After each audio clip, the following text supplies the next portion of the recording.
ខ្ញុំដើរតាមផ្លូវមួយដែលមិនងាយស្រួលថ្ងៃខ្លាំងភ្លៀងធ្លាក់បេះដូងខ្ញុំរលួយសូបិនធំធំតែពិភពលោកធ្វើឲ្យខ្ញុំស្ទាក់ស្ទើរស្នាមញញឹមមានតែខាងក្រៅប៉ុន្តែខាងក្នុងកំពុងឈឺចាប់ណាស់មនុស្សម្នាក់ដែលគេមិនឃើញទឹកភ្នែកហូរស្រក់ចុះ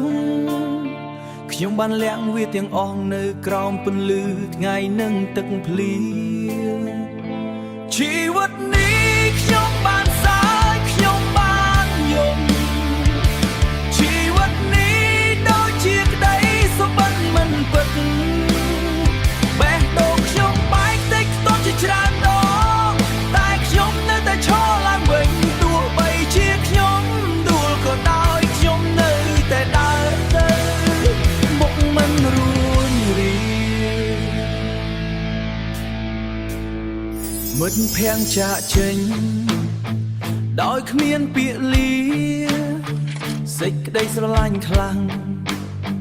បំផ្លាញចិត្តខ្ញុំសួរខ្លួនឯងថាហេតុអ្វីតែចម្លើយគឺភាពស្ងៀមស្ងាត់យប់ណាដែលខ្ញុំយំម្នាក់ឯងគ្មាននរណាដឹងថាខ្ញុំឈឺប៉ុណ្ណាមិនថាផ្លូវនេះវាលំបាកប៉ុណ្ណា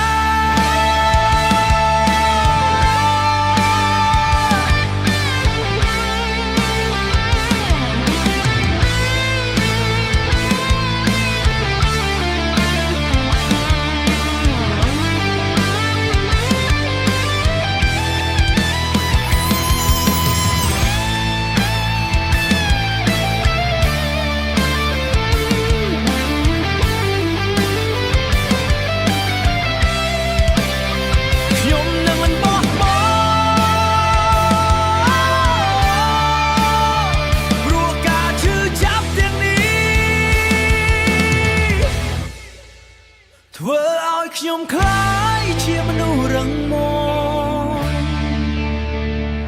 ជីវិតខ្ញុំរឿងរ៉ាវមិនទាន់បញ្ចប់ទេ